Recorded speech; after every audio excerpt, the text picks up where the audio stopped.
আমি তোমাদের অঙ্ক বন্ধু আবার হাজির হয়েছি এই দশমিকের যে অঙ্কগুলো আমরা আলোচনা করছিলাম সেইগুলোকে আরেকটু এগিয়ে নিয়ে যাওয়ার জন্য। আগের দিন আমরা দেখেছি যে দশমিক এই ব্যাপারটা কি, আর ভগ্নাংশ যেটা আমরা এরও আগে শিখেছি তার সাথে দশমিকের মিলটা কোথায়। তো সেটা তো আমরা দেখলাম, দশমিক একটা সংখ্যা কিভাবে লিখতে হয়, তার পূর্ণ সংখ্যা কিভাবে লিখতে হয়, তার ভগ্ন অংশকে দশমিক পদ্ধতিতে কি করে লিখতে হয়, এসব তো আমরা দেখেছি। কিন্তু আমরা যদি প্রশ্ন করি যে এই দশমিক ব্যাপারটা আমরা শিখবো কেন, আমরা পূর্ণ সংখ্যা শিখেছি, আমরা ভগ্নাংশ শিখেছি, এরপরে আবার দশমিক শেখার কি দরকার আছে? তো এইটাকে বোঝার জন্য আমরা কয়েকটা উদাহরণ নিই। আমাদের যে অঙ্ক আমরা শিখি সবসময় জানবে যে এই অঙ্ক কিন্তু আমরা রোজকার দিনে বাস্তবে যা কিছু করি তার বাইরের কোনো হিসাব নয়। এমন কোনো নয় যে আমরা যে অঙ্ক এখন এই স্কুলে শিখছি সেটা দিয়ে আমরা বড় বড় গ্রহ নক্ষত্র হিসাব করব। আমাদের রোজকার দিনে যা কাজকর্ম আছে সেগুলোকেই আমরা অঙ্কের মাধ্যমে হিসাব করা শিখব। সেটা দিয়েই আমাদের এই ছোট ছোট প্রাথমিক অঙ্কগুলো আমরা শুরু করেছি। কতগুলো আমাদের উদাহরণ আছে যেখানে ভগ্নাংশই বলো কি দশমিকই বলো এগুলোর কোনো প্রয়োজনই নেই। যেমন ধরো তোমার ক্লাসে 25 জন আছে, কথার কথা বলছি, এই 25 জন ছাত্র ছাত্রী মিলে যে তোমার ক্লাসে আছে, আমরা সেটাকে একটা পূর্ণ সংখ্যা দিয়েই সবসময় বলি, কেননা ছাত্রছাত্রীর ভগ্নাংশ হয় না। মানে তোমাকে তোমার ক্লাসের দিদিমণি বা স্যার যতই বকুক, মেরে কেটে তো দুভাগ করে দেবে না যে ভগ্নাংশ দিয়ে তোমাকে বোঝাতে হবে। সুতরাং তুমি পূর্ণ শিশুই থাকবে।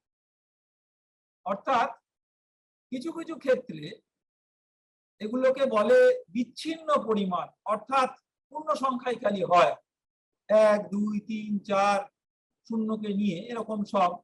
এর জন্য আমাদের পূর্ণ সংখ্যাই যথেষ্ট এবং সেটারই প্রয়োজন, সেটাকে কোনোভাবেই ভগ্নাংশ দিয়ে প্রকাশ করা উচিত নয়। কিন্তু সব সংখ্যার ব্যবহার আবার একরকম নয়। ধরো তোমাদের ক্লাসে যে ছাত্রছাত্রীরা আছে, তোমার যারা বন্ধু বান্ধব আছে, একদিন তোমাদের স্কুলে একটা আয়োজন হলো যে এদের উচ্চতা বা ওজন মাপা হবে। তো এবারে উচ্চতা মাপার জন্য কি রকম একটা ব্যবস্থা, ধরো একটা লম্বা স্কেল দেয়ালের গায়ে রয়েছে। তোমরা যারা বিভিন্ন স্বাস্থ্য কেন্দ্রে গিয়ে বা ডাক্তারের কাছে গিয়ে উচ্চতা মেপেছো, তোমরা জানো যে দেয়ালের গায়ে একটা লম্বা স্কেল মতো থাকে। তোমরা জুতো টুতো খুলে ওই স্কেলটার গায়ে দাঁড়ালে তোমার মাথা যত অবধি থাকে তত অবধি স্কেলে যা দাগ দেওয়া থাকে সেটাই হচ্ছে তোমার উচ্চতা। এখন এই উচ্চতাটা বিভিন্ন এককে বোঝায়, কেউ কেউ মিটারে বোঝাতে পারে, কেউ কেউ ফুটে বোঝাতে পারে। কি এককে বোঝায় সেটা তো অবশ্যই গুরুত্বপূর্ণ, কিন্তু আরো গুরুত্বপূর্ণ এই প্রসঙ্গে যেটা বোঝা যে এটা কিন্তু কোনো বিচ্ছিন্ন একটা সংখ্যা যে হবে। অর্থাৎ আমি বললাম যে উচ্চতাটা হয় 3 ফুট বা 4 ফুট বা 5 ফুট, এরকম কিন্তু আমরা বলতে পারি। এটা 3 থেকে 4 বা 4 থেকে 5 বা 5 থেকে 6 বা যাই হোক, এটা যে কোনো কিছুই হতে পারে যেটাই পূর্ণ সংখ্যাগুলোর মাঝামাঝি। তাহলে এটা হচ্ছে অবিরাম, অর্থাৎ এর মাঝখানে কোনো যে বিচ্ছিন্ন ভাগ অর্থাৎ পূর্ণ সংখ্যা ছাড়া কিছু হবে না, এরকম ব্যাপার। তো এইরকম যদি হয়, ধরো তোমার উচ্চতা হচ্ছে 3 ফুট আর 4 ফুটের মধ্যে, এই 3 ফুট আর 4 ফুটের মধ্যে যদি তোমার উচ্চতা হয়, আমি যদি বলি যে আমি খালি পূর্ণ সংখ্যা দিয়ে দেখাবো, তাহলে আমি বললাম 3, 4, কিন্তু ধরো তোমার উচ্চতা হচ্ছে 3 ফুটের থেকে অল্প বেশি, আর তোমার আরেক বন্ধুর উচ্চতা হচ্ছে 3 ফুটের থেকে অনেকটাই বেশি কিন্তু 4 ফুটের থেকে কম। তাহলে এদের দুজনকে আমি তো এক বলতে পারি না। তাহলে আমি যদি বলি যে এরা দুজনেই 3-এর থেকে বড় এবং 4-এর থেকে ছোট, আমি ধরো 3 প্লাস বা 3 যোগ এরকম বললাম, তাহলে এই যোগটা কতটা সেটার উপরই নির্ভর করবে যে সূক্ষ্মভাবে একজনের সাথে আরেকজনের উচ্চতার কত তফাৎ। এই যোগটার জন্য আমাকে দশমিক বা ভগ্নাংশ, এটা আমাকে যোগ করতে হবে পূর্ণ সংখ্যার সাথে। এই ধরনের যে অবিরাম কিছু পরিমাণ, সেটা উচ্চতা হোক, ওজন হোক, এটা কিন্তু আমাদের দৈনন্দিন জীবনে খুবই কাজে লাগে। সুতরাং আমাদের পূর্ণ সংখ্যা দিয়ে তো খালি চলে না। তো এইটা আমরা একটা উদাহরণ দিয়ে বুঝলাম যে পূর্ণ সংখ্যা দিয়ে যখন খালি চলে না, তখন আমাদের ভগ্ন সংখ্যাগুলো দেখানোর অন্যান্য পদ্ধতির প্রয়োজন। কিন্তু এই ভগ্ন সংখ্যাগুলো দেখানোর অন্যান্য যে পদ্ধতি, তার মধ্যে ভগ্নাংশ আমরা দেখেছি। তো দশমিক, সেটা তো ভগ্নাংশকেও সেইভাবে প্রকাশ করা যায়, এটা আমরা আগে দেখেছি। তাহলে দশমিক ব্যবহার করে আমরা কি বিশেষ সুবিধা পাবো? আমরা এটা বোঝার আগে একটা চিন্তা ভাবনা করি যে এই যে ধরো অবিরাম যে পরিমাণগুলো, এগুলোকে যে বড় বড় যে জিনিস, তার ছোট ছোট ভাগের জন্য ছোট ছোট একক, এটাকে আমরা ব্যবহার করে থাকি। যেমন ধরো আমরা বলি যে ধরো ওজন, আমি ধরো বাজারে আলু কিনতে গেলাম, তো আমি বলতে পারি 1 কেজি আলু, 2 কেজি আলু, 3 কেজি আলু। আবার ধরো আমার আরো কম পরিমাণ আলু লাগবে, তখন আমরা কেজি ব্যবহার করব। তখন তার চেয়ে আমরা কোনো ছোট একক ব্যবহার করব। যেমন ধরো গ্রাম, আমরা বললাম 100 গ্রাম, 200 গ্রাম, 300 গ্রাম, এরকম করে 1000 গ্রাম হলে তখন সেটা হয়ে গেল 1 কিলোগ্রাম বা 1 কেজি।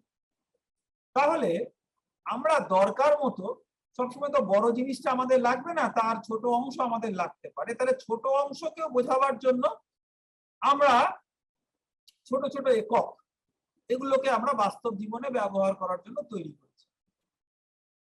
এই এককগুলো এক একটা ক্ষেত্রে এক এক রকম। যেমন ধরো আমরা যদি ঘড়িতে সময় বার করার চেষ্টা করি, তাহলে আমরা কিভাবে সময়ের জন্য বিভিন্ন একক তৈরি করেছি। ধরো আমার একটা বড় একক হচ্ছে একদিন, পুরো গোটা একটা দিন। এবারে একটা দিনকে আমরা 24টা ঘন্টায় ভাগ করেছি। তাহলে একদিন, আমরা যদি এটাকে একটু লিখি, ধরো যে দাঁড়াও, আমরা লিখি ধরো একদিন। এই একদিনকে আমরা লিখলাম 24টা ঘন্টা, এটা নিয়ে কোনো ভুল নেই। এবার এই 24টা ঘন্টার এক একটা ঘন্টাকে আমরা কি করলাম, একে আমরা 60 মিনিট বললাম, যে 1 ঘন্টা এটা হলো 60 মিনিট।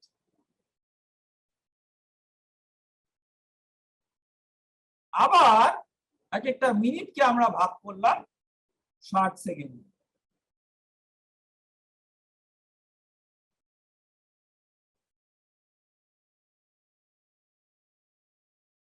তোমরা হয়তো ভাবলে যে এখানেই শেষ, কিন্তু না, একে আরো ছোট ছোট ভাগে ভাগ করা যায়। তোমরা তো অনেকে নানা রকম খেলাধুলা করো, দৌড়ঝাঁপ করো। তোমরা কখনো 100 মিটার দৌড় করেছো? নিশ্চয়ই করেছো।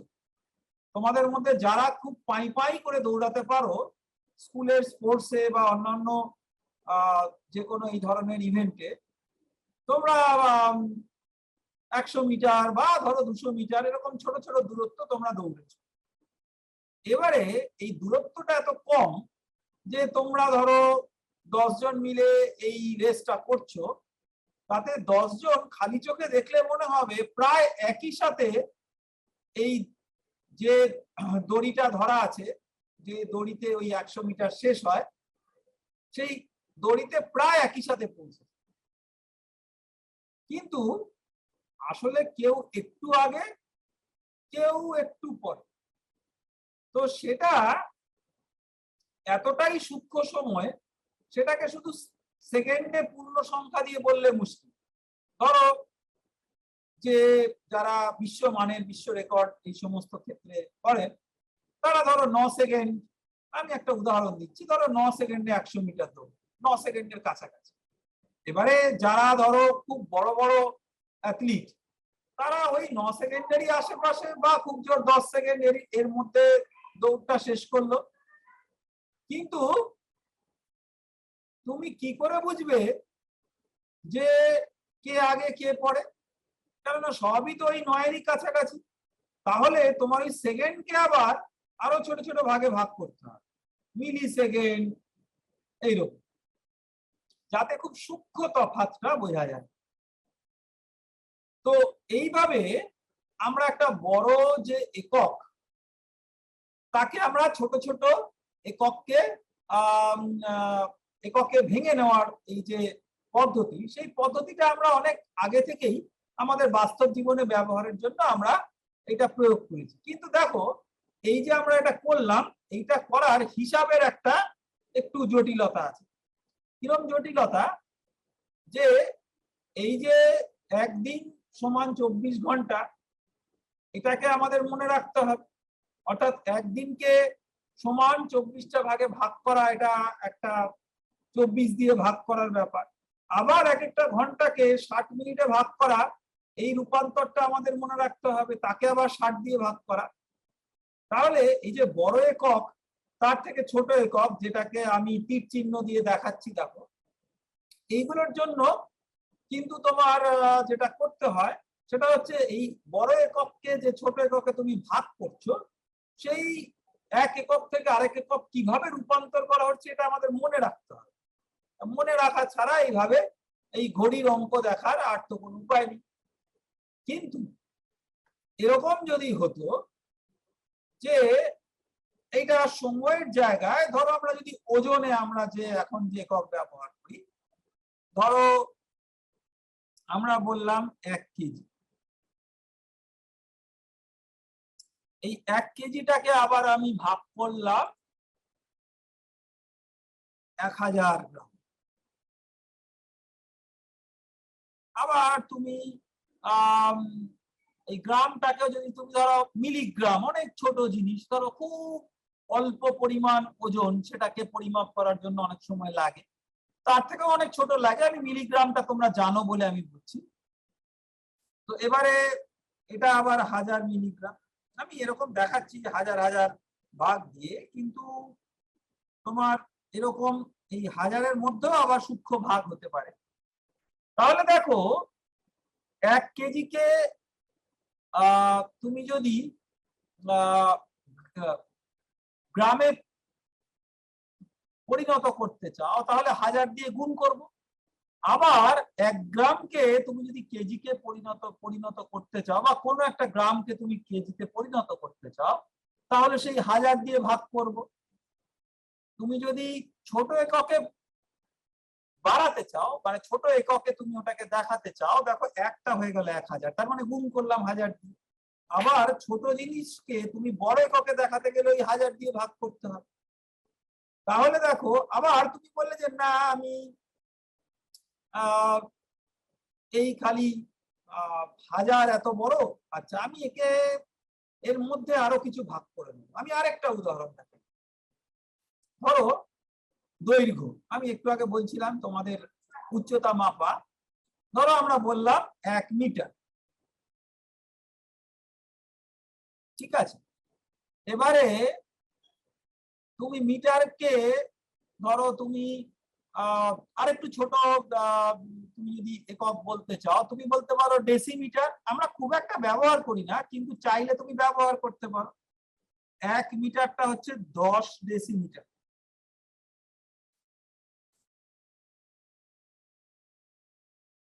আবার তুমি ডেসিমিটারটাকে তুমি আবার আরেকটু যদি ছোট এককে ভাঙো, তাহলে 1 ডেসিমিটার হচ্ছে 10 সেন্টিমিটার।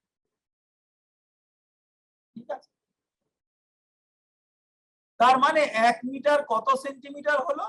1 মিটার হলো 10 ডেসিমিটার, আর প্রতিটা ডেসিমিটার হচ্ছে 10 সেন্টিমিটার। তাহলে 1 মিটার হলো 10 গুণ 10 অর্থাৎ 100 সেন্টিমিটার। কিরকম? এটা ধরো একটা স্কেল, এটা 1 মিটার, একে যদি তুমি 10টা সমান ভাগে ভাগ করো, 1 2 3 4 5 6 7 8 9 10, তাহলে এগুলো এক একটা হলো ডেসিমিটার। আমি কথার কথা বলছি। তাহলে এই যে এক একটা ডেসিমিটার হলো, একে আবার তুমি যদি 10টা ভাগে ভাগ করো, 1 2 3 4 এরকম করে, তাহলে এর এক একটা ভাগ হলো সেন্টিমিটার। তাহলে দেখো এরকম 10টা বড় ভাগ, আবার প্রত্যেকটা বড় ভাগের মধ্যে 10টা ছোট ভাগ সমান করে। তাহলে এরকম কটা ছোট ভাগ হবে? এক একটাতে 10টা, এরকম 10টাতে 10 গুণ 10, তাহলে 100টা এই ছোট ভাগ অর্থাৎ সেন্টিমিটার মিলে হলো 1 মিটার। তার মানে আমরা বলতে পারি যে 1 মিটার হলো 100 সেন্টিমিটার। আবার তুমি যদি এটাকে আরো ছোট এককে করতে চাও, 1 সেন্টিমিটার হচ্ছে 10 মিলিমিটার। এটা তোমরা জানো, তোমাদের স্কেল দেখেছো তোমরা। তাহলে তুমি বলতে পারো যে 1 মিটার এটা হলো 100 ইন্টু 10, অর্থাৎ 100টা সেন্টিমিটার ভাগ, এক একটা সেন্টিমিটার আবার 10টা মিলিমিটার ছোট ভাগ, অর্থাৎ 100 গুণ 10 হাজারটা মিলিমিটারের ভাগ, অর্থাৎ তুমি 1 মিটার এটাকে তুমি বলতে পারো 1000 মিলিমিটার। তাহলে দেখো, তুমি যদি মিলিমিটার, সেন্টিমিটার, ডেসিমিটার, মিটার এগুলো একটা থেকে আরেকটা তুমি পরিবর্তন করতে চাও, কিছুই না, খালি 10 দিয়ে গুণ করে যাও আর 10 দিয়ে ভাগ করে যাও। ছোট থেকে বড় করতে গেলে 10 দিয়ে গুণ করো, আবার বড় থেকে ছোট করতে গেলে 10 দিয়ে ভাগ করো। এই ভাগ করা 10 দিয়ে মানে হচ্ছে দশমিকের পরে তুমি যদি 10 দিয়ে ভাগ করো, দেখো আমরা আগে দেখেছিলাম যে আমাদের একটা ধরো কিছু দশমিক আছে, তাকে 10 দিয়ে ভাগ করলে সেটা আমরা সেই ভাগটা প্রথমে লিখবো এখানে, 100 দিয়ে ভাগ করলে যা তার পরেরটাতে লিখবো, 1000 দিয়ে ভাগ করলে তার পরেরটাতে লিখবো, যত ছোট ছোট ছোট ছোট ভাগ হবে পর পর পর পর আসবে। অর্থাৎ আমরা যদি 10, 100 বা 1000 দিয়ে ভাগ করি, কিছু না, দশমিকটাকে খালি আমার পরিবর্তন করলেই হবে। কিরকম? দেখো মজার জিনিস, আমি একটা উদাহরণ দেখ। ধরো আমি তোমাকে বললাম যে 1 সেন্টিমিটার এরকম একটা মাপ আছে। আমি তোমাকে বললাম, দাঁড়াও পরিষ্কার করে লিখি, ধরো 1 সেন্টিমিটার তোমার কাছে এরকম একটা মাপ আছে। তুমি বললে আচ্ছা এটাকে আমি ডেসিমিটারে বলবো, তাহলে ডেসিমিটারটা আরেকটু বড়, 1 সেন্টিমিটার হচ্ছে ডেসিমিটারের 10 ভাগের 1 ভাগ। 10 ভাগের 1 ভাগ মানে 0.1 ডেসিমিটার।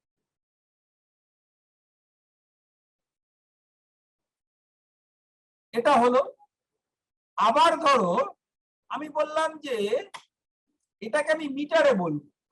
আমরা একটু আগে দেখেছি যে 100 সেন্টিমিটারে 1 মিটার, তাহলে 1 সেন্টিমিটার 1 মিটারের 100 ভাগের 1 ভাগ। তাহলে 100 ভাগের 1 ভাগ যদি হয়, তাহলে আমরা কি করব? 100 ভাগের 1 ভাগ যদি হয়, তাহলে দেখো 10 ভাগের 1 ভাগ হলে দশমিকের একটা পরে, আর 100 ভাগের 1 ভাগ হলে দশমিকের আরেকটা।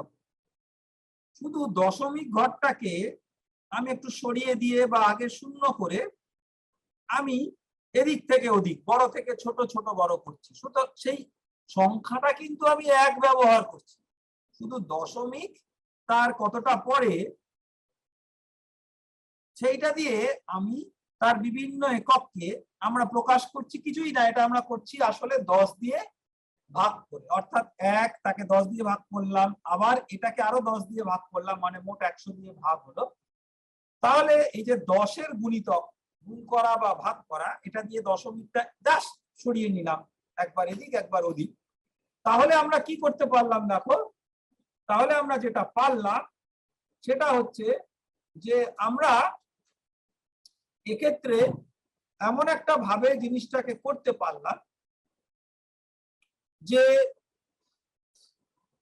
এই যে অঙ্কটা, এই অঙ্কটা করার জন্য আমার কিন্তু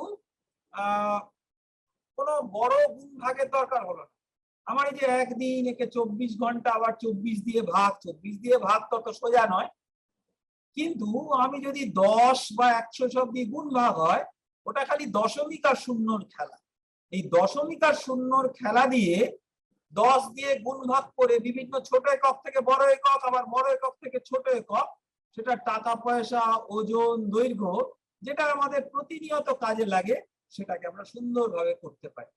এই যে সুবিধা, এটা কিন্তু ভগ্নাংশ দিয়ে বোঝা যায় ঠিকই, কিন্তু এই শূন্য আর দশমিক, এইটাকে ডান দিকে বাঁ দিকে সরিয়ে যত সহজে এই দশমিক দিয়ে জিনিসটাকে প্রকাশ করা যায়, ভগ্নাংশ দিয়েও তত সহজে প্রকাশ করা যায় না।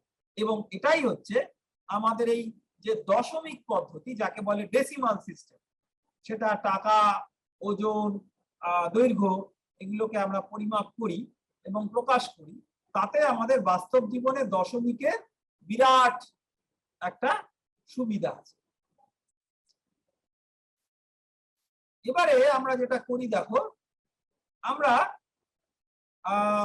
ভগ্নাংশ দেখেছি, দশমিক দেখেছি, দশমিকের প্রয়োজন কেন সেটা বুঝেছি। এবারে আমরা ভগ্নাংশ আর দশমিক, এদের দুজনের একটা থেকে আরেকটাতে কি করে পরিবর্তন করতে হয় সেটা আমরা একটু দেখি। তার কারণ হচ্ছে যে আমরা দেখলাম যে ভগ্নাংশটা আমরা মানে হিসেবে এটার গুরুত্ব আমরা বুঝেছি, কিন্তু বাস্তবে ভগ্নাংশের জায়গায় দশমিকে প্রকাশ করার অনেক সময় অনেক সুবিধা আছে। তো তাহলে ভগ্নাংশ থেকে দশমিক বা দশমিক থেকে ভগ্নাংশ, এটাকে আমরা কি করে করব? তো এখানে আমরা কতগুলো দেখি দেখো। প্রথমে আছে 0.7। প্রথমে এটার মানেটা আমরা দেখি দেখো, দশমিকের পরে এক ঘর, তার মানে আমরা কি বলছি দেখো, এটা 10 তাকে ভাগ করা হচ্ছে, অর্থাৎ 10-এর মধ্যে আমরা 7টা ভাগ দিচ্ছি, অর্থাৎ সমান 10 ভাগের 7 ভাগ। দেখো এই সমান কথাটা আমি আগেও বহুবার বলেছি, সমান কথাটা কিন্তু খুব গুরুত্বপূর্ণ। আমি বললাম যে 0.7 মানে 10 ভাগের 7 ভাগ, এতে কোনো প্রমাণ হয় না যে সমান ভাগ। এরকম হতে পারে, ধরো তোমাকে আমি 10টা চকলেট দিলাম, এবারে তুমি সেটাকে 7টা ভাগ করবে, বা একটা বড় চকলেট দিলাম, সেটাকে তুমি 7 জনের মধ্যে ভাগ করে দেবে, বা সেটাকে তুমি 10টা ভাগ করে সেই 10টা ভাগের 7টা ভাগ 7টা বন্ধুকে দেবে, যেভাবেই তুমি বলো। কিন্তু এটা করার সময় তুমি এই 10টা ভাগ যে সমান করেছো তার তো কোনো মানে নেই। আর আমরা তো সবাই খুব লোভী, তাহলে আমি যদি 10টা ভাগ করি, আমাকে যদি কেউ আগে থেকে সতর্ক না করে দেয়, আমার জন্য সবচেয়ে বড় ভাগে চকলেটটা রেখে তারপরে বাকিদেরকে একটু ছোট ছোট টুকরো দিলাম, এরকম তো আমরা করেই থাকি। সেই জন্য আমরা কিন্তু এটা বলে দিচ্ছি দেখো, সমান ভাগ, অর্থাৎ এই নিয়মটা আমাদের কিন্তু ভগ্নাংশই বলো দশমিকই বলো এইসব অঙ্ক করার জন্য মানতে হবে। এবারে 0.07, দেখো এখানে আমার দুটো ঘর আছে দশমিকের পরে, একটা ঘর হলে 10 ভাগ, দুটো ঘর হলে 100 ভাগ, তাহলে 100 ভাগের মধ্যে 7 ভাগ। ঠিক আছে, ঠিক আছে, তাহলে এটাকে আমরা ইংরেজিতে বলছি 0.07। আচ্ছা, এটার পরে আরেকটা কথা বলবো, আগে এই অঙ্কটা আমি শেষ করি। দেখো 100 ভাগের 7 ভাগ মানে সমান 100 ভাগের 7 ভাগ, এটা আমরা একটা কথা হিসেবে।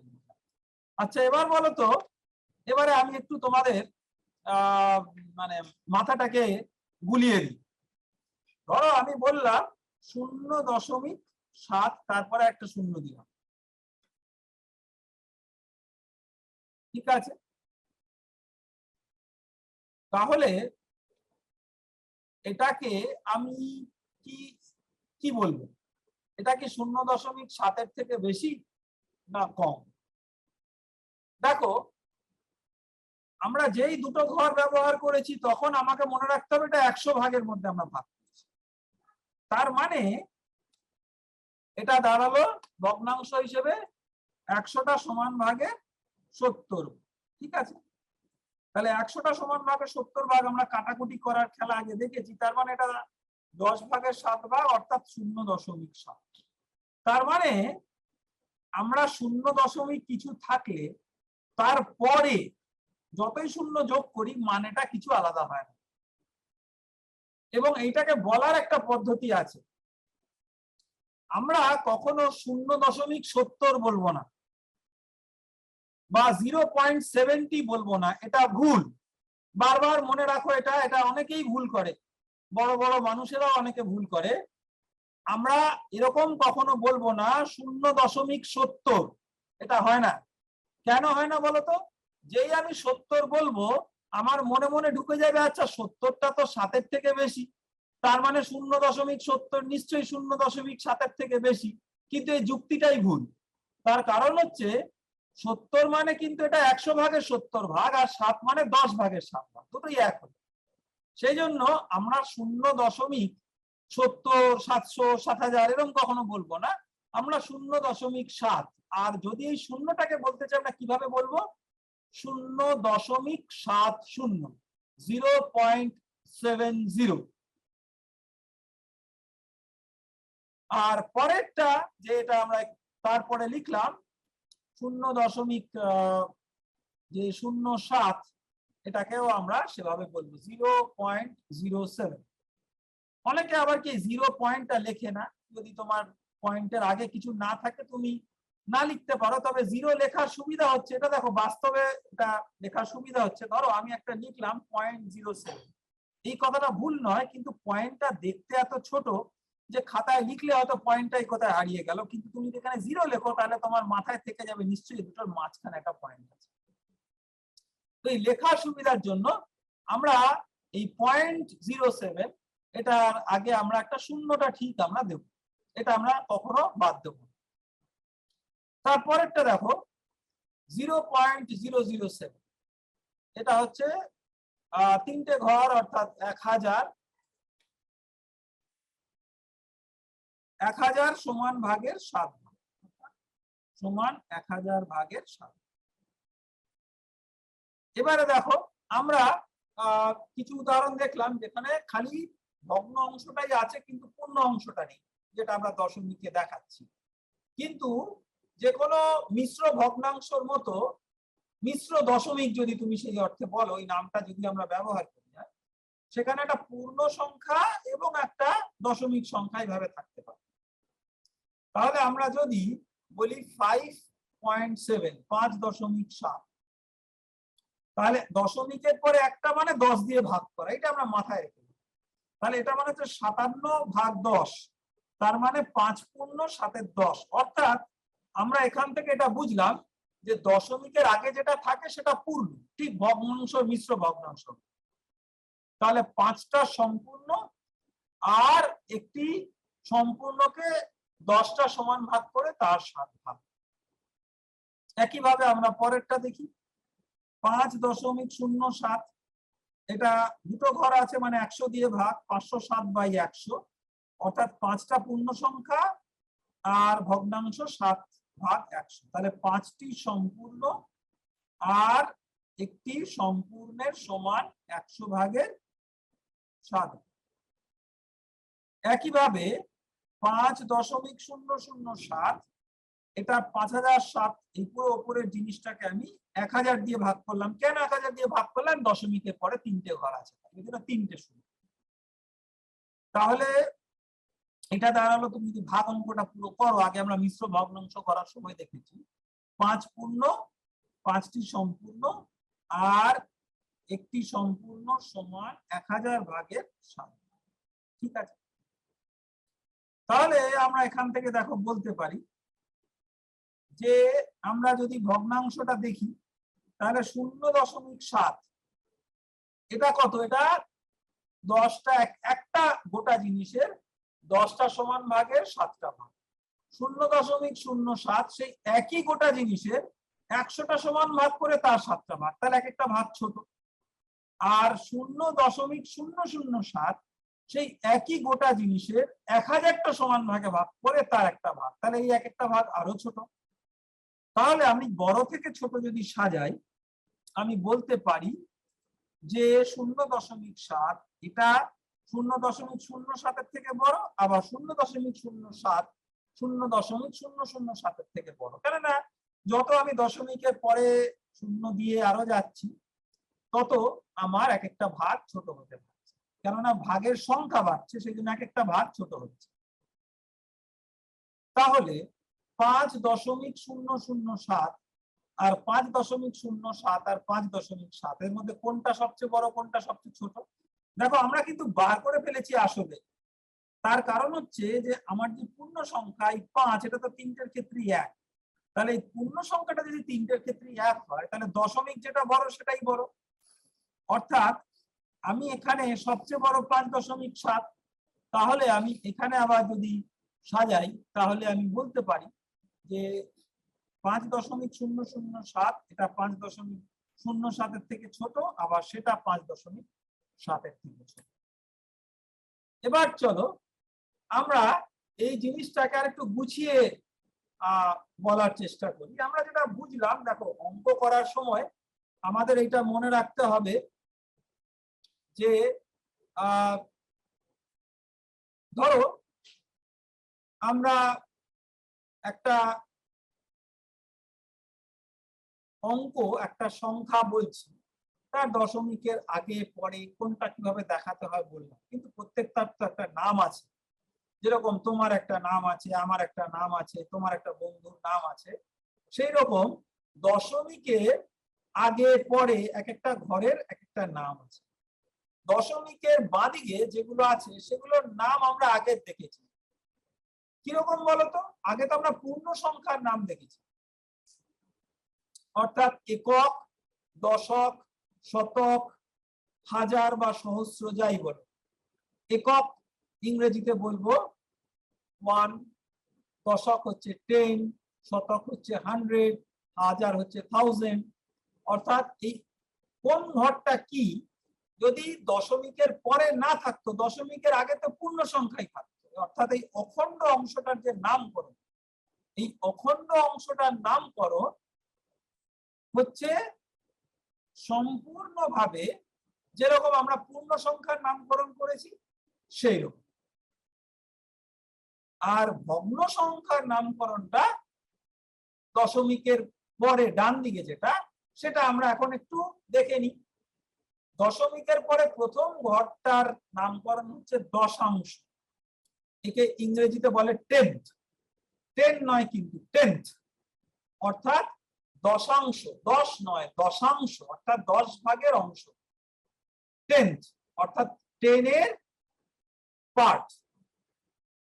দশাংশের পরের যে ঘরটা, সেই ঘরটার নাম হচ্ছে শতাংশ। এরকম নাম কেন হলো? কেন ওটা 100 ভাগের অংশ, ইংরেজিতে বলে 100।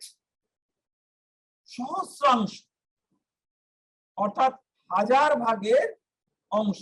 সহস্র মানে হাজার, 1000 ভাগের অংশ, এই জন্য সহস্রাংশ, ইংরেজিতে বলে হান্ড্রেডস। এরকম ভাবে চলতে থাকে। তাহলে আমরা যে কোনো একটা যদি দশমিক সংখ্যা দেওয়া থাকে, সেটার কোনটা একক, দশক, শতক, হাজার বা দশাংশ, শতাংশ, সহস্রাংশ, সেটা আমরা বলে দিতে পারি। এই ছকে দেখো এরকম বলা আছে 0.7। তার মানে এটা দেখো, এটা পূর্ণ সংখ্যা কিন্তু কিছু নেই, একক শূন্য, আর দশকও নেই, শতকও নেই, হাজারও নেই, এগুলো কিচ্ছু নেই। আর দশাংশ আছে, দশমিকের পরেরটাই দশাংশ। শতাংশ কিছু নেই, আর সহস্রাংশ কিছু নেই। তুমি চাইলে শূন্য দিতে পারো, নাও দিতে পারো, নেই।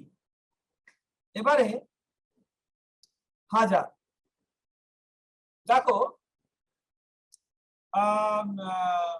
হাজার ঘরের যেটা 0.007, এরও দেখো পূর্ণ সংখ্যাটা আগের মতো। দশাংশ কিছু নেই প্রথমটায়, শূন্য, শতাংশ কিছু নেই, আর সহস্রাংশ আছে 7।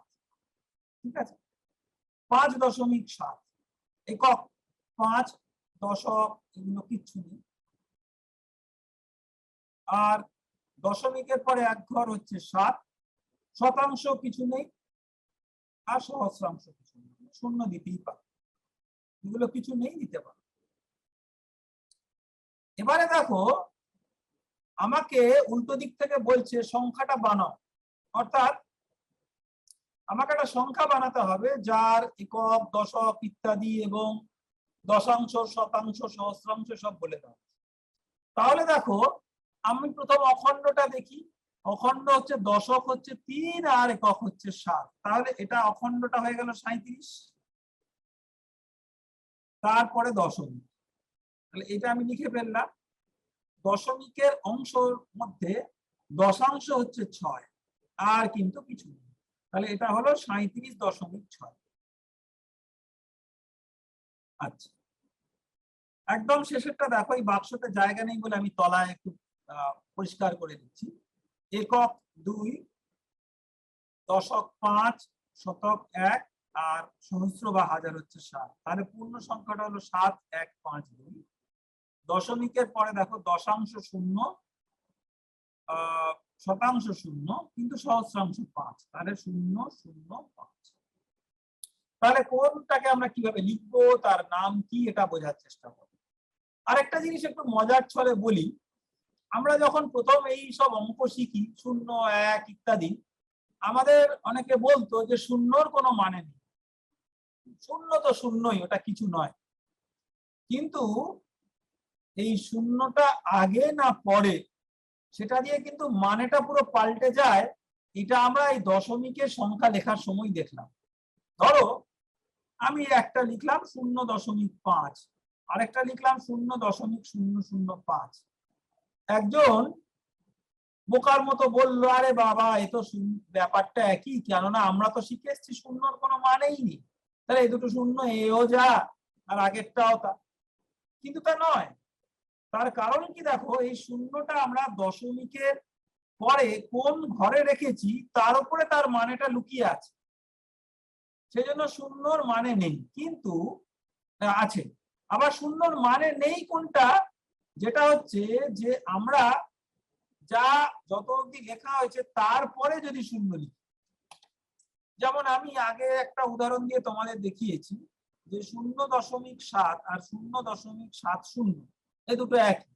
তার মানে হচ্ছে এই শূন্যটা আমার যে শেষ সংখ্যাটা তার পরে যদি আমি বসাই তাতে মানেটা পাল্টায় না, যদি দশমিকের পরে হয়, কিন্তু এর আগে যদি আমি বসাই তার মানেটা পাল্টায়। সেই জন্য শূন্যর মানে নেই এ কথা মোটেই বলা যায় না। যেমন ধরো পূর্ণ সংখ্যার ক্ষেত্রে ধরো আমার একটা সংখ্যা 7 আর একটা সংখ্যা 70, এই দুটো তো আলাদা, কিন্তু আমি যদি বলি 7 আর 0.7 দুটো একই। তাহলে শূন্যটা আমরা কোথায় ব্যবহার করব তার উপর নির্ভর করছে আর মানে আছে কি নেই। আমরা অখণ্ড সংখ্যা যখন বলি তখন সংখ্যার আগে শূন্য লিখলে তার মানে একই থাকে, কিন্তু পরে শূন্য লিখলে মানেটা পাল্টে যায়।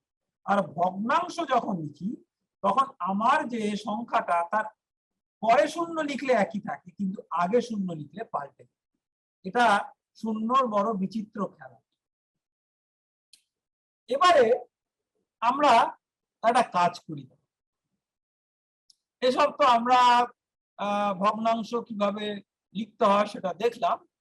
এবার এই ভগ্নাংশগুলো নিয়ে আমরা বাস্তব জীবনে একটা প্রয়োগ করে একটা ছোট কাজ যেটা আমরা করব, সেই কাজটাকে আমরা ভগ্নাংশ সংখ্যা দিয়ে বোঝাই। এইটা তোমাদের বইয়ের একটা অঙ্ক, সেই অঙ্কটাকে আমরা করার চেষ্টা করি। ধরো আমাদের বাড়িতে অনেক বাতিল ওষুধ জমে যায়। বাতিল ওষুধ মানে পুরনো ওষুধ, কোনো সময় কেনা হয়েছিল, কিছুটা খাওয়া হয়েছে, তারপরে শরীরটা ঠিক হয়ে গেছে, আর দরকার হয়নি, ওগুলো পুরানো হয়ে গেছে। ওষুধের দেখবে আবার পিছনে একটা তারিখ লেখা থাকে যাকে বলে এক্সপায়ারি ডেট, মানে ওষুধটা তারপরে আর খাওয়া উচিত। তো ওষুধটা পুরানো হয়ে গেছে, বাতিল হয়ে গেছে, ওটাকে তো আর ঘরে রেখে লাভ নেই, তাহলে ওষুধটাকে আমার ফেলে দিতে হবে। তাহলে এই ওষুধটা ফেলে দেওয়ার জন্য ধরো আমরা 4 ভাই বোন মিলে ঠিক করেছি যে আমাদের যে ঘরে ওষুধের দোকান থেকে ওষুধ কিনে এনে রাখা হয়েছিল তার মধ্যে যেগুলো বাতিল হয়ে গেছে আর ব্যবহার করা যাবে না, সেগুলোকে আমরা ফেলে দেবো। তাহলে আমরা সেই কাজটা করার জন্য কিছু কি করলাম, আমরা প্রথমে ওষুধের বাক্সগুলো এনে টেবিলের উপরে রাখলাম। তুমি দেখো এখানে ছবিতে দেখা যাচ্ছে 4 ভাই বোন টেবিলের উপরে যত ওষুধের বাক্স আছে সব এনে রাখার পরে আমরা সেখান থেকে কোনগুলো বাতিল ওষুধ কি করে বুঝবো, আমরা ওষুধের যে প্যাকেট সেখানে দেখব যে কি তারিখ লেখা আছে, যে তারিখটা পরে ওষুধটা আর কাজ করবে বা খাওয়া ঠিক হবে। তাহলে সেই তারিখ দেখে যদি সেই তারিখটা পার হয়ে যায় আমরা বললাম যে না এই ওষুধটা আর চলবে না, তাহলে বাতিল ওষুধগুলোকে আমরা আলাদা আলাদা আলাদা করে রাখলাম।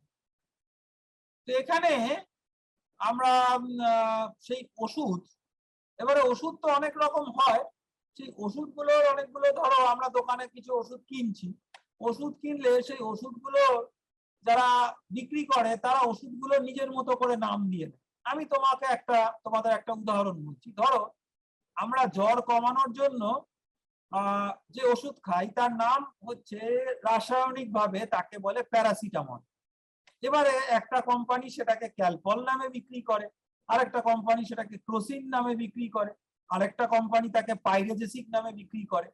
এ তো এক রকম নামে বিক্রি করে, কিন্তু ওটা রাসায়নিক ভাবে হলো প্যারাসিটামল। সেই রকম আমরা এখানে 3টে রাসায়নিক লিখেছি, সেই 3টে রাসায়নিক আমরা ওষুধটা বাণিজ্যিক ভাবে কি নাম হচ্ছে, কোম্পানি কি বিক্রি করছে সেটা না লিখে আমরা রাসায়নিক ভাবে লিখলাম। তাহলে আয়োডিন, দেখো এটা একটা ওষুধ, তোমরা এরকম শুনেছো টিংচার আয়োডিন, একটা চোট টোট লাগলে অনেক সময় লাগে, সেরকম আয়োডিন, ফেনল আর মেনথল, এই 3টে রাসায়নিক আমরা কি কি পরিমাণে ওই শিশিগুলোতে আছে যেগুলোকে আমরা ফেলে দেবো সেটা আমরা লিখলাম। আমরা কিভাবে লিখলাম, ওষুধের শিশির গায়ে লেখা থাকে যে কত পরিমাণ ওষুধ আছে, সেইটাকে দেখে আমরা কাগজে টুকে দিলাম। কি টুকে দিলাম দেখো, আয়োডিন কতটা, 0.625 মিলিলিটার। মিলিলিটার মানে, মিলি মানে তোমরা জানো 1000 ভাগের 1 ভাগ, অর্থাৎ 1 লিটারকে 1000 ভাগে ভাগ করলে সেই এক একটা ভাগ হচ্ছে মিলিলিটার। মানে 1 মিলিলিটার খুবই ছোট, আবার তার থেকেও অনেক ছোট, কারণ একটা গোটা মিলিলিটার যা তার 0.625 মানে তার থেকে কিছুটা ছোট। তোমরা এটাকে আন্দাজ করার চেষ্টা করবে, দেখো 0.5 মানে 10 ভাগের 5 ভাগ মানে অর্ধেক, তাহলে 0.625 এটা মানে হচ্ছে 0.5 তার থেকে একটু বেশি, অর্থাৎ 0.6 আর 0.7 মাঝামাঝি, অর্থাৎ 10 ভাগের 6 ভাগ আর 10 ভাগের 7 ভাগের মাঝামাঝি, এরকম মিলিলিটার, 0.625 মিলিলিটার। ফেনল এটা হচ্ছে 0.25 মিলিলিটার, আর মেনথল এটা হচ্ছে 0.5 মিলিলিটার। তো এরকম তো ভাই বোনেরা আলাদা করেছে, কিন্তু এই ভাই বোনেরা দশমিকটা ভালো করে শেখেনি। দশমিকটা যখন ক্লাসে শেখানো হচ্ছিল ওদের ভীষণ ঘুম পেয়েছিল, আর স্যার এমন ভাবে পড়াচ্ছিল, আর উপরে সুন্দর পাখার বাতাস বইছিল, পাশ দিয়ে পাখি ডাকছিল, আর দূরে কারা সব বন্ধুরা ক্রিকেট ফুটবল খেলছিল, এসব দেখে ওদের আর এই দশমিকটা ভালো করে শিখতে ইচ্ছে করছিল। তখন ওরা কি করলো, ওরা তো দশমিকটা যে জানে না, এটা ওরা তখন বুঝতে পারেনি। এইবার এই 3টে ওষুধ, এর মধ্যে কোনটা বেশি কোনটা কম, ওরা তো ওষুধের শিশির গায়ে যা লেখা আছে ওটা টুকে দিয়েছে, তাহলে কোনটা বেশি কোনটা কম এরা বুঝতে পারছে।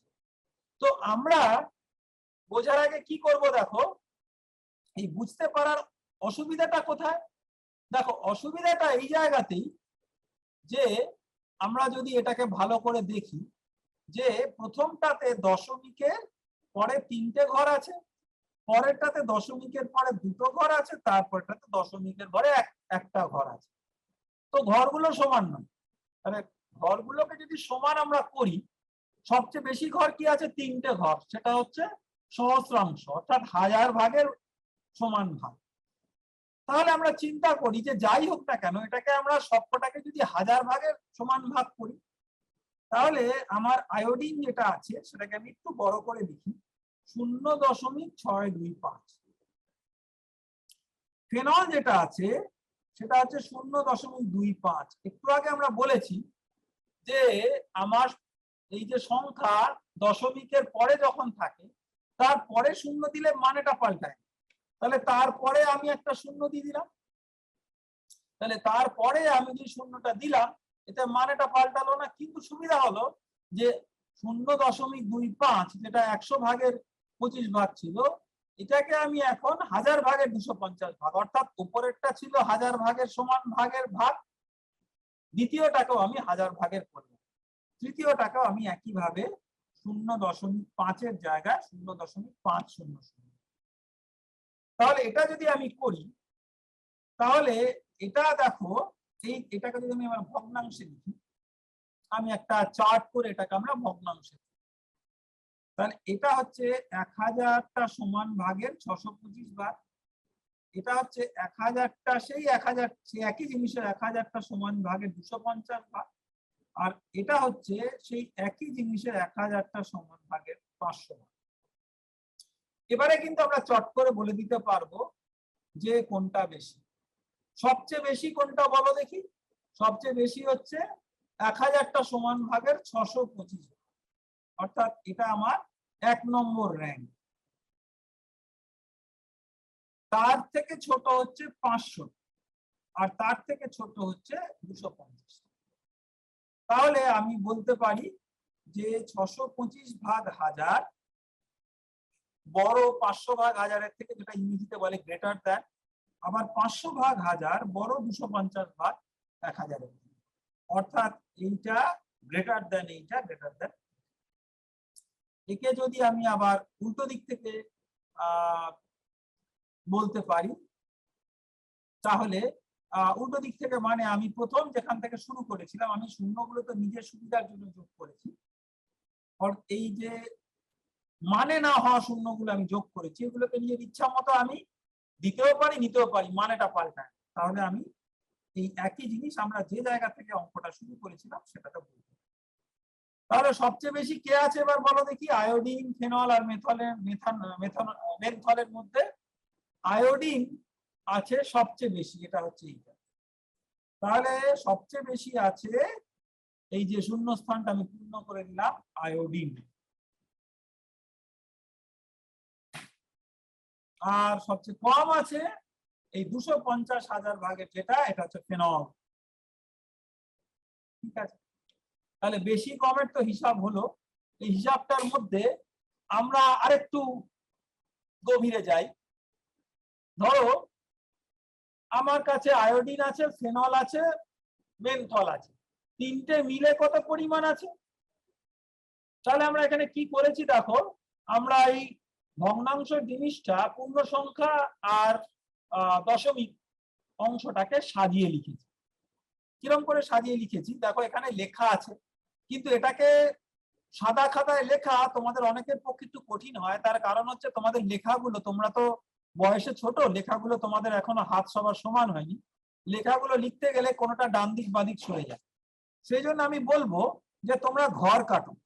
দেখো এই যে দশাংশ, শতাংশ, সহস্রাংশ স্কেল দিয়ে লম্বা লম্বা দাগ টান, আর একক, দশক, শতাংশ, এগুলো যেগুলো সহস্রাংশ, এগুলোকে একটা তোমার এটা একটা দাগ টান। তাহলে দেখো আমরা যদি এই দাগটা নিয়ে আমরা দশমিকটা যেটা, এইটা ধরো দশমিক, তারপরে আমরা ব্যাপারটা আলোচনা করছি। তাহলে দশমিকের পরে আমরা বিভিন্ন অংশগুলোকে লিখলাম। এই হাতটা যখন সেট হয়ে যাবে তখন তোমরা এই দাগ টানা ছাড়াই লিখতে পারবে। তোমরা প্রথম দিকে দাগ টেনে লিখবে, তারপরে দেখো যে যদি দাগটা লাগে না তাহলে সবচেয়ে ভালো, কেননা দাগ টেনে আর কতদিন লিখবে, দাগ ছাড়াই তো লিখতে হবে। অনেকে তোমরা ঘরে অঙ্ক করার সময় চৌকো খাতা, স্কোয়ার খাতা ব্যবহার করো, সেখানে দাগ এমনি টানা থাকে, কিন্তু তোমরা এখন তো আস্তে আস্তে উঁচু ক্লাসে উঠে গেছো, সুতরাং এই চৌকো খাতা তো আর বেশি ব্যবহার করা যাবে না। সেই জন্য সাদা খাতায় প্রথমে দাগ টেনে তারপরে দাগ ছাড়া দেখো এই অঙ্কগুলো কিভাবে আমরা করতে পারি। তাহলে আমি একটু দাগ ছাড়া লেখার চেষ্টা করি। দেখো আমি তোমাদের থেকে বয়সে অনেক বড়, কিন্তু আমার লেখাগুলো বেঁকে যায়। কিন্তু আমি কি করব বলো তো, একটু যত্ন করে লেখার চেষ্টা করবো যাতে লেখাটা না বেঁকে। তাহলে আমি এই যোগ অঙ্কটা করি। দেখো 0.625, এই না বেকার কায়দা হচ্ছে একদম তলায় তলায় আমি নিই, তার সাথে আমি যোগ করব 0.250। দেখো আমি তলায় তলায় লিখছি কিন্তু ইচ্ছা করে। তারপরে হচ্ছে 0.500।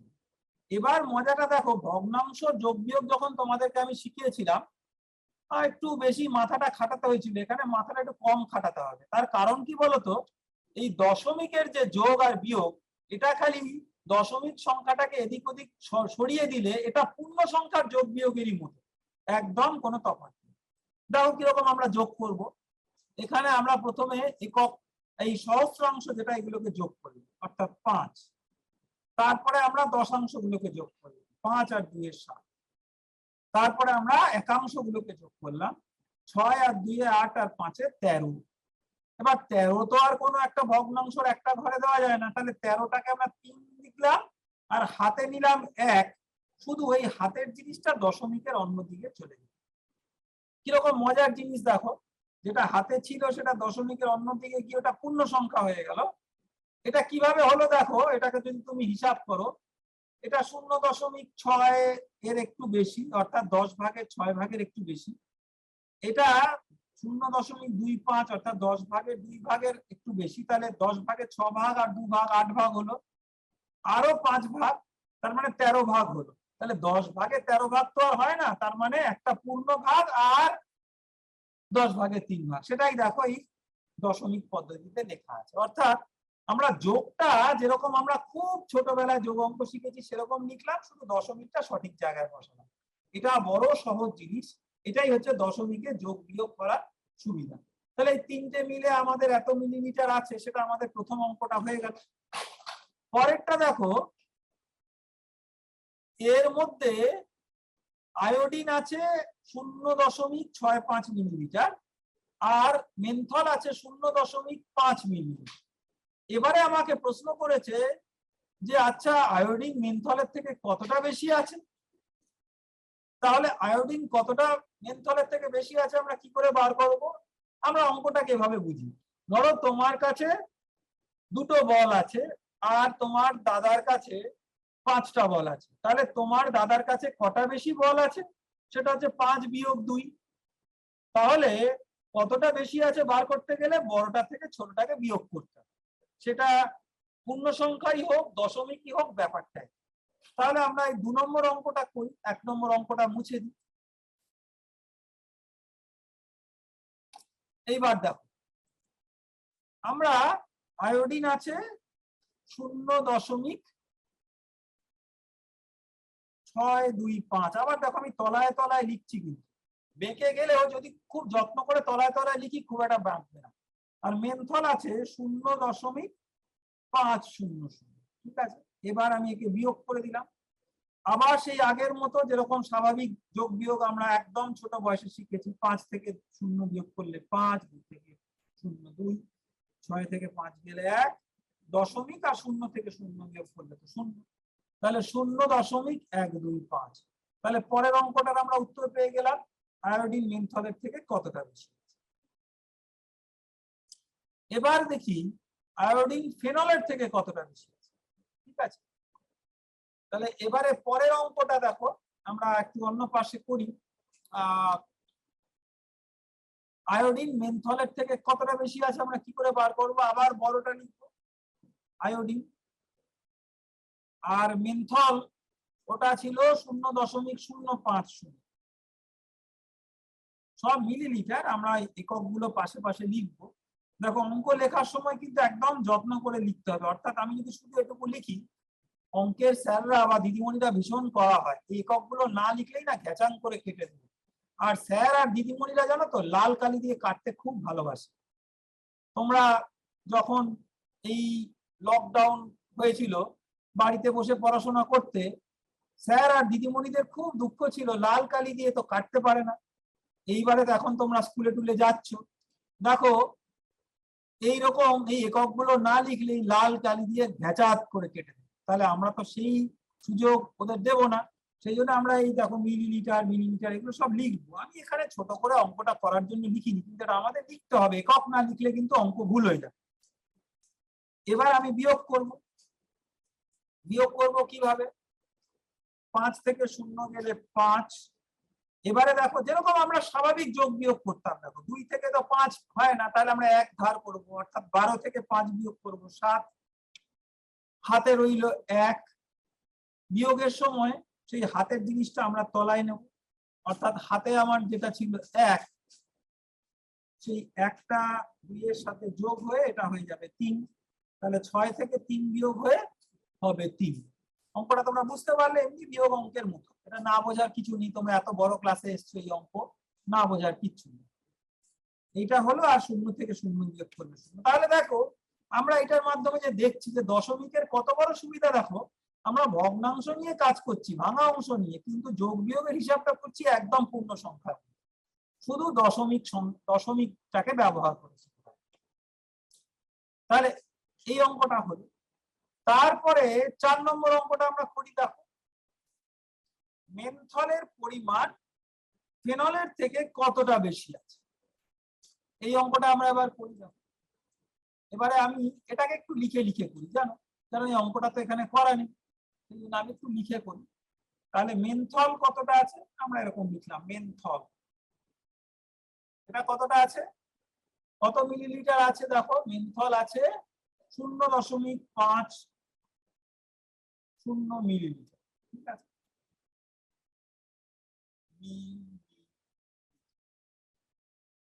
আর ফেনল আছে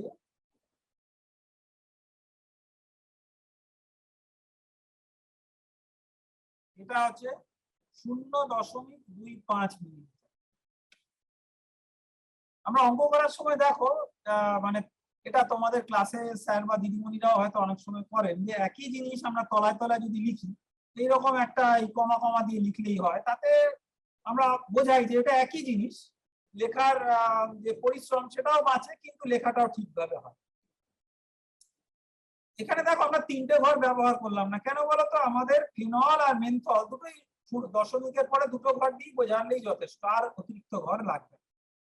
তাহলে মেনথল ফেনলের থেকে কতটা বেশি আছে আমরা কি করে বার করবো? বিয়োগ করবো এই অঙ্ক, এই দুটোর মধ্যে বিয়োগটা আমরা চিহ্ন দিয়ে তলায় তলায় লিখলাম। এবারে দেখো 0 থেকে 5 বিয়োগ, মানে 10 থেকে 5 বিয়োগ হলো 5, হাতে রইল 1।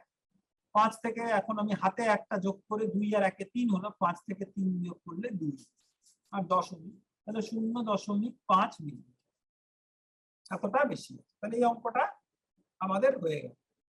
তাহলে দেখো আমরা আজকে এই যে দশমিকের আলোচনাটা করলাম, এখানে আমরা কি কি শিখলাম না, দশমিকটা ব্যবহার আমরা কেন করব, কি কি সুবিধা আছে, এটা নিয়ে কিছু আলোচনা করলাম। আবার দশমিকের এই যে অধ্যায়, এটা শেষেও আমরা আবার একটু আলোচনা করব, এটাকে আবার ঝালিয়ে দেখব। আর এই দশমিকের বিভিন্ন ঘর, তার কি কি নাম, এবং সেই ঘরগুলো তলায় তলায় লিখে একদম পূর্ণ সংখ্যার মতো কিভাবে খুব সহজে দশমিকের যোগ বিয়োগ অঙ্ক করা যায়, সেটা আমরা একটা বাস্তব কাজের মধ্যে দিয়ে দেখলাম। আজকে তাহলে আমরা এটাই শেষ করি। এরকম যে দশমিকের ছোট ছোট যোগ বিয়োগ অঙ্ক আছে, তোমাদের বইতেই আছে, এগুলো তোমরা একটু অভ্যাস করো, একটু প্র্যাকটিস করো।